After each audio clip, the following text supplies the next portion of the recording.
दोस्तों नमस्ते, मैं हूं सुशील कुलकर्णी। आप देख रहे हैं एनालाइजर न्यूज हिंदी। आज हम बात करने जा रहे हैं देश के सबसे बड़े बैंक फ्रॉड के बारे में। देश में सबसे बड़ा बैंक फ्रॉड हुआ है और बैंकों को लूटा गया है। देश के 2-3 बैंकों को सबसे बड़ा झटका लगा है जब एक ही कंपनी ने सबसे बड़ा कर्जा डुबो दिया है। अब ये कंपनी है गुजरात की और गुजरात की कंपनी ने देश को लूटा। यही बड़े जोर शोर से आगे लाया जा रहा है। एक बात ऐसी भी पता चलती है कि गुजरात की कंपनी है, नरेंद्र मोदी इसमें क्यों कुछ नहीं किया? नरेंद्र मोदी ने उस कंपनी का कर्जा डूबने में क्यों मदद नहीं की? अब तक क्यों चुप बैठे? इतनी देर तक मोदी क्या करते रहे? क्या मोदी का ही हाथ इसमें था? क्या चौकीदार ही चोर है? ये सारे सवाल फिर से पूछे जाने लगे। राहुल गांधी ने भी बोल दिया कि देखो ये सबसे बड़ा घोटाला है और इसमें मोदी शामिल है।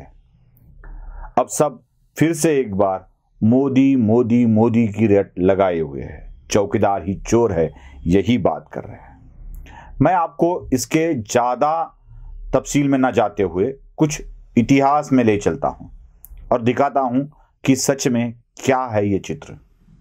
क्या सच में मोदी इसमें शामिल है? हजारों करोड़ रुपए का यह घोटाला जो मल्ल्या भी नहीं कर पाया, जो मेहुल चोकसी भी नहीं कर पाया, जो मोदी भी नहीं कर पाया, नीरव मोदी, मेहुल चोकसी और विजय मल्ल्या, इन तीनों से ज्यादा यह करप्शन, यह घोटाला, यह कर्जे का घोटाला कैसे हुआ, इसी की तह तक हमें जाना होगा। चलो चलते हैं। एबीजी शिपयार्ड नाम की एक कंपनी है जिस कंपनी ने यह कर्जा डुबाया है। बैंक ने कंप्लेंट की है और बैंक के कंप्लेंट के आधार पर सीबीआई ने इसकी इंक्वायरी शुरू कर दी है। अब सीबीआई की इंक्वायरी है, आरबीआई इसमें शामिल है, तो आरबीआई, सीबीआई, ये सारी चीजें सेंट्रल गवर्नमेंट में ही आती है। अब सीबीआई अगर इंक्वायरी कर रही है, इसका मतलब है इसका ग्रीन सिग्नल है सेंट्रल गवर्नमेंट से। अपनी ही जांच एजेंसी द्वारा सेंट्रल गवर्नमेंट खुद ही प्रॉब्लम में आ जाए, ऐसी जांच क्यों करवाएगी? ये सिंपल सा सादा सा फंडा है।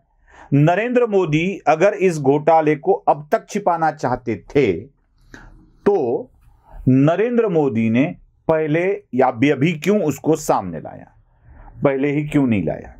चलो, पहले छिपाना था, अब सामने लाना था, ऐसा भी हम सोच लेते हैं। ये एबीजी शिपयार्ड कंपनी जो है ना, वो 2004 में उसका देना या कर्जा था उसके ऊपर 278 करोड़ रुपए का। वेद कुमार जो फेसबुक पे ये सारी चीजें दिखाते हैं, उन्हीं के अकाउंट से मैंने ये सारी इंफॉर्मेशन ली है और जो आपके सामने पेश कर रहा हूं। 278 करोड़ रुपए का कर्जा या उनको देना था, वो 2004 में था। 2004 में मोदी की सरकार सेंट्रल में नहीं थी। 2004 से ये बढ़ते 2010 तक ये 5,394 करोड़ रुपए पे आ गया है। अब 5,394 करोड़ रुपए जिस कंपनी को देना है, उस कंपनी को भारत देश की एक कंपनी बेची जाती है ना कमाल। अक्टूबर 2010 में जब मनमोहन सिंह जी देश के प्रधानमंत्री थे, तब भारत देश की सेंट्रल गवर्नमेंट की एक कंपनी है वेस्टर्न इंडिया शिपयार्ड कंपनी। वो कंपनी एजीबी शिपयार्ड को बेची जाती है। अब एजीबी शिपयार्ड खुद ही इतने कर्जे में डूबा है, 5,300 करोड़ के आगे उसका कर्जा है। उस कंपनी को सेंट्रल गवर्नमेंट की एक company western India shipyard company बेची जाती है। अब इतना पैसा कहां से आएगा, कहां से देगी, ये भी सारी बातें हो सकती है। 5,300 करोड़ रुपए उसका पहले से ही देना है, कंपनी बेच दी है, तो इसके लिए एक मार्ग निकाला जाता है। अब ये मार्ग क्या है देखता हूं। 2011 में इस कंपनी को गवर्नमेंट ऑफ इंडिया की तरफ से 9,700 करोड़ रुपए की एक ऑर्डर दी जाती है जो शिप बांधने के लिए है। और उसके बाद 2012 में 500 करोड़ रुपए की और ऑर्डर दी जाती है। मतलब 10,200 करोड़ रुपए की ऑर्डर ये एजीबी शिपयार्ड को मिल जाती है। एजीबी शिपयार्ड का खुद का कर्जा है 5,300 करोड़ रुपए का। देश की कंपनी उसने एक खरीद ली है और उसके बदले उसको गवर्नमेंट ऑफ इंडिया से ऑर्डर दिया जाता है 10,200 करोड़ रुपए का 2 सालों में। पहले साल और दूसरे साल नजदीक नजदीक मिल जाता है। अब इसके साथ कुछ डिफेंस के भी ऑर्डर दिए जाते हैं। तब प्रधानमंत्री मनमोहन सिंह जी थे, मैं आपको यह भी बता दूं। 2010 में 9,700 करोड़ के ऑर्डर, 2011 में 500 करोड़ के ऑर्डर, उसके साथ साथ कुछ डिफेंस के भी ऑर्डर 2014 दिए जाते हैं और वो ऑर्डर 2014-15 में रद्द किए जाते हैं। अब 10,200 के ऑर्डर और डिफेंस के ऑर्डर मिला के जो भी कुछ रकम होती है, उस हिसाब से देश की कुछ बैंकों के पास कर्जा मांगने ये एजीबी शिपयार्ड कंपनी चली जाती है। अब एजीबी शिपयार्ड को 2011-12 में ही भिन्न भिन्न बैंकों द्वारा कर्जा दिया जाता है। तब देश के वित्त मंत्री थे मिस्टर पी चिदम्बरम, जो आजकल इसके ऊपर बहुत ज्यादा बोल रहे हैं। वो पी चिदम्बरम ही देश के वित्त मंत्री थे। मैं नहीं कहूंगा कि उनकी पहल से दिए गए हैं, मैं ये नहीं कहूंगा कि प्रधानमंत्री ने बोला था उस वक्त के, लेकिन ये जरूर कहूंगा कि देश ने उनको कंपनी बेची थी, देश ने उनको ऑर्डर दिए थे, मतलब गवर्नमेंट ने दिए थे, देश ने मतलब गवर्नमेंट ने दिए थे, और उसी ऑर्डर के हिसाब से हजारों करोड़ का कर्जा एजीबी शिपयार्ड कंपनी को मिल जाता है। 2011-12 में मिलने वाला कर्जा 2014 में उसको पुनर्गठित किया जाता है। तभी देश के प्रधानमंत्री मनमोहन सिंह जी ही थे।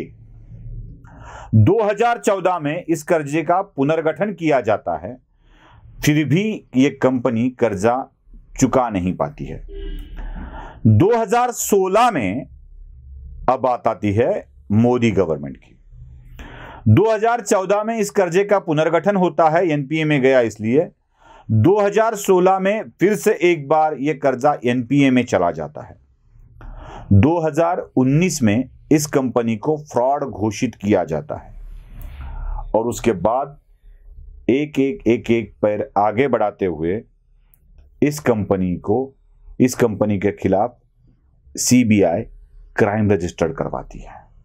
अब आप मुझे ही बताइए, गुजरात की कंपनी है, इसलिए गुजरात का नाम लेकर नरेंद्र मोदी इसमें शामिल है, यह बात करना कहां तक सही होगा?